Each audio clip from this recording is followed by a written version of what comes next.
bar hub. There we go. Exhaust is open. Okay, straight away, completely different exhaust tone. So much better. It just sounds more aggressive. Welcome to episode 3 of the Ford Raptor Ranger, build project. So I've done a 2.5 of, you sort of get an idea where we're at with our catback exhaust system that we're manufacturing. Episode 3 is going to show you the final result of where we ended up with that exhaust system. What a journey. I don't use that term lightly because we did so many different variations of that exhaust system to get it where we're absolutely happy with it. And does have to be at a price point where people are going to sit down and go, gee whiz, that's a lot of money. But you know what? It's worth it. We've also got the results of our intercooler as well. So yes, it is a bigger intercooler. In fact, it's nearly 100% larger than the factory intercooler. But we also gave you additional information for questions of why is ours better than anyone else's. I'm going to show you heat differences in the hot and the cold versus standard. We're also going to show pressure difference as well between our intercooler and the standard intercooler. So it's some pretty technical information. If you're up for that sort of stuff, this is must watch for you if you have Ford Raptor Ranger V6 twin turbo petrol. Check this out.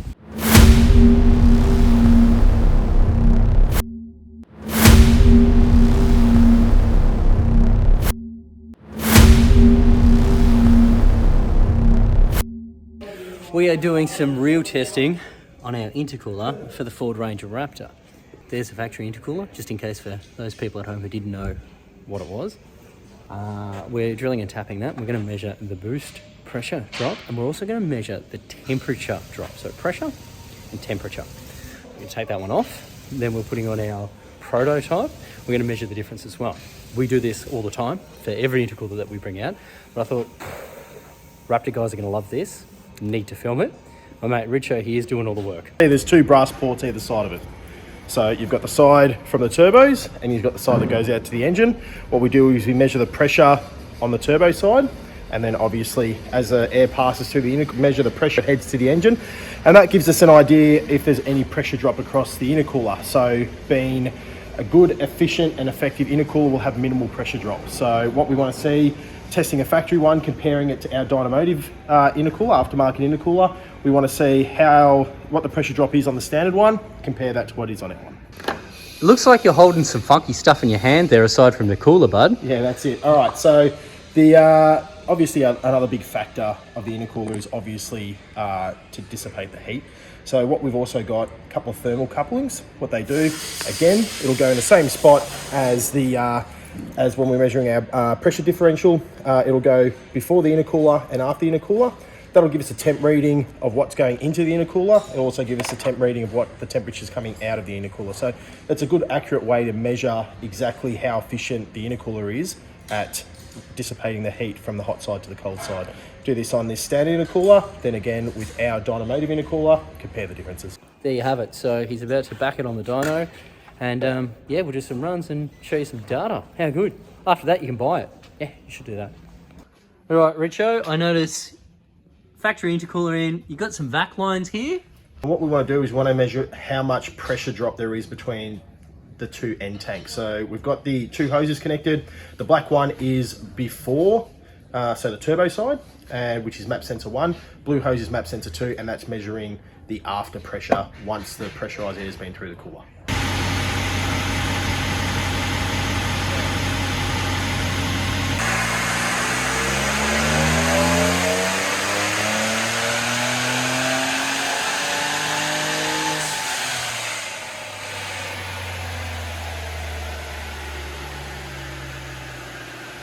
So I was talking to Robbie about the difference in size. Yep. And it's nearly 100% larger in the tank than the factory one. And then obviously plus the end tanks. Yeah, I can see that. I'd relate it to like white man porno, black man porno is probably the best way. In fact, I recommend you market it like that. Sell heaps. Maybe. Let me get that top hose first, hey?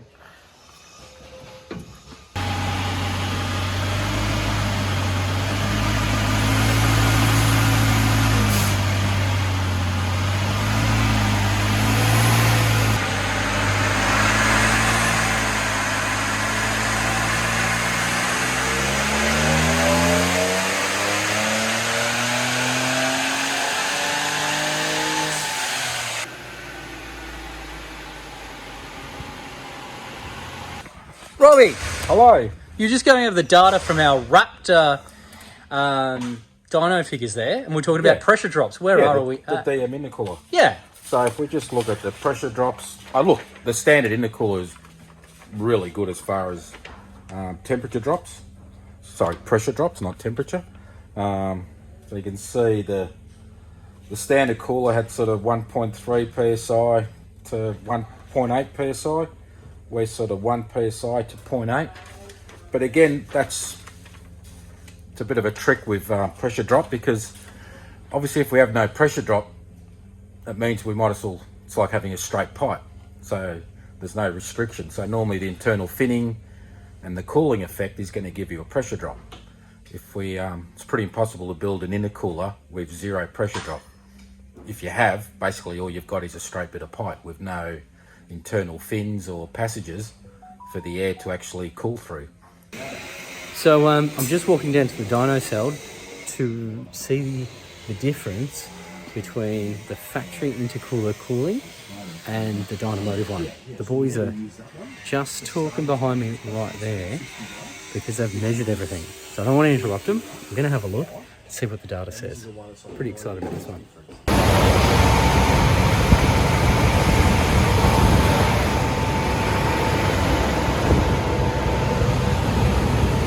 What's before and what's after? The 70s before, after.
Perfect. How did you go, bud? Yeah, it looks really promising. So yeah, pressure drops, 1 psi sort of thing at 25 pounds. So like on the power map, temperatures is where it's really good. Looked like standard it was pulling about 50 degrees difference across the, so it was like 110 to 60 on the out. Yep. So about 50 degree difference on the standard intercooler. With our intercooler, it was like 80, 85 degrees temperature drop across it. So you know, it's like 110 degrees on the in, but only 40 or something, 50 on the way out.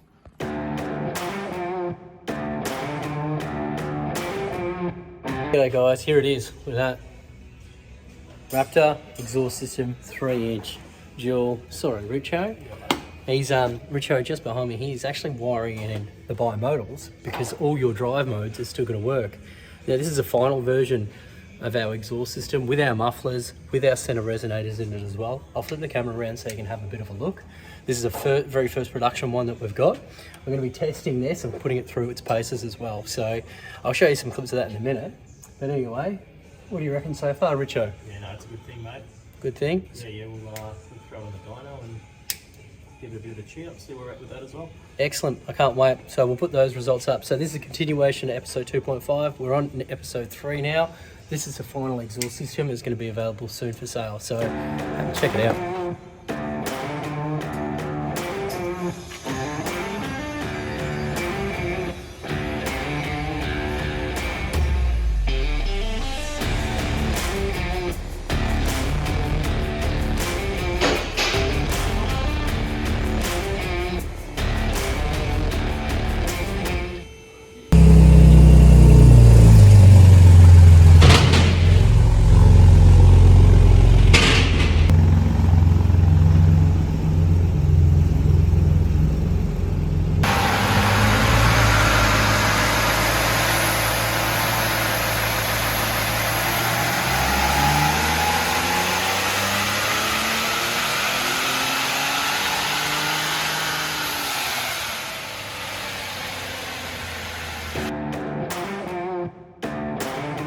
What a better way to film a test of our Ford Raptor Ranger kit than taking it out on a siding lap for the Pines Enduro 2023 here in South Australia.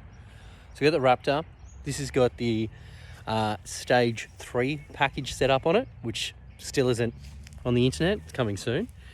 And we thought, why not seize the opportunity, take the Raptor out, put it through its paces, and see exactly how our kit holds up to an off-road enduro siding lap. It's not just any siding lap either. We've got a pretty cool pilot who's going to be driving it. I'm going to be sitting in the back seat. We've got co-pilot Nigel who's going to be taking care of navigation, so I'm pretty excited. We've travelled all this way to do a siding lap in that. Watch it.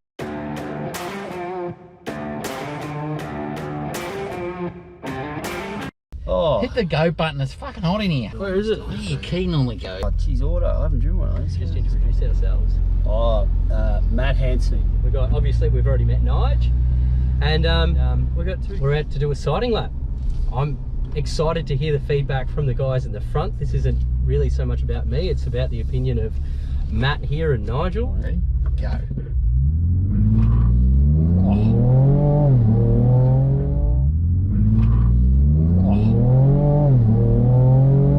60 kilometers to Tokyo, ETA 1.2 hours.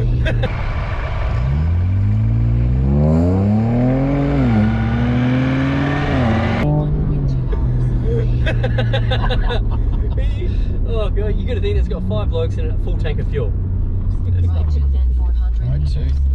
Right 2, 400 then metres, next corner. 400, yeah. Right 2.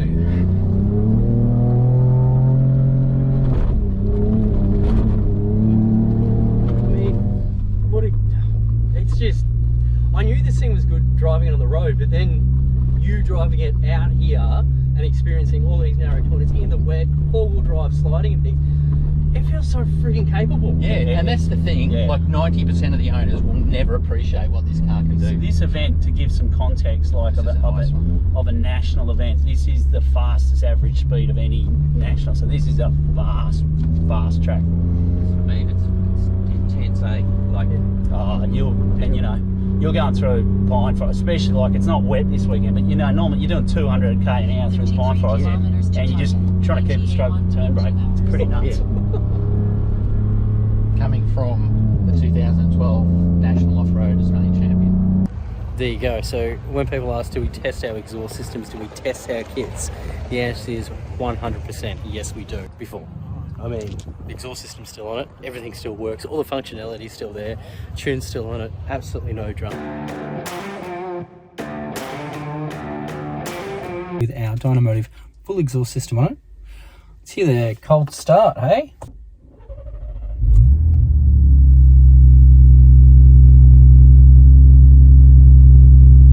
And it's got our Dynamotive bimodal 3-inch system on it, which is all integrated with the factory switches, so you don't lose any of that functionality. So this is quiet.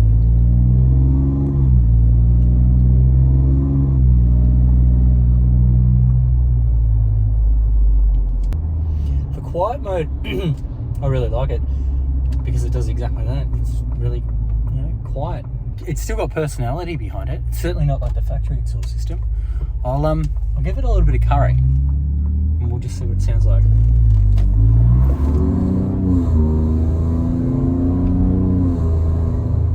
Okay, so I don't imagine you're going to be driving like that in the quiet mode anyway, because quiet mode's obviously for just puttering around first thing in the morning.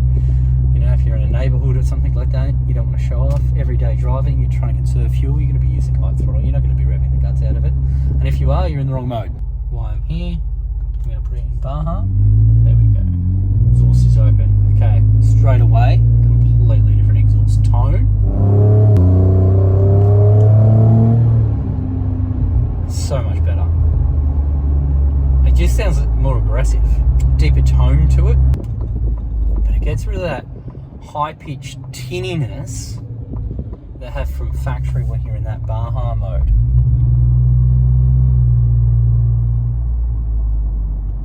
So it's really light throttle. Once again, I'm going to go full throttle in Baja. Let's see how we go.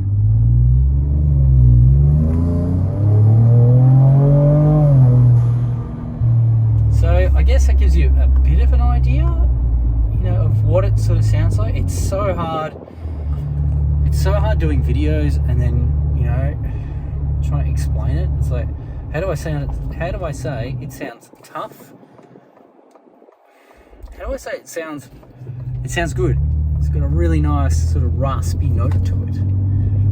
It takes what I think the factory were trying to do and trying to achieve and makes it better. Obviously that comes at a price point. This isn't cheap. I've crunched the numbers so many different times trying to work out a way of making this an affordable upgrade, and it's not cheap at all. It's not the most expensive exhaust that we offer, but it truly is getting up there with all the costs, the custom flanges and everything that we need to actually make this system work. There it is there. So I'm going to do the drive-by. So he's in the stock mode right now. We go past in stock, then he's going to put it in Baja, and he's going to drive past again. So drive-by, Ford, Raptor.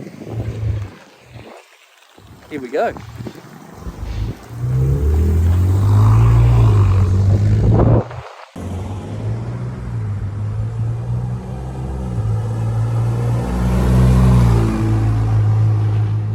Okay, so that was in the stock mode, drive past, at the speed limit, having a listen to what it sounds like. So once again on the outside of the car, I think we've done a really good job.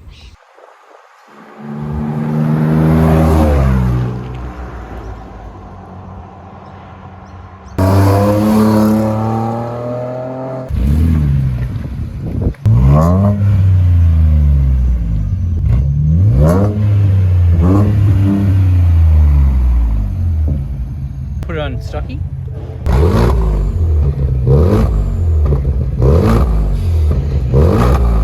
Alright, now I'm going to get him to put it on Baja.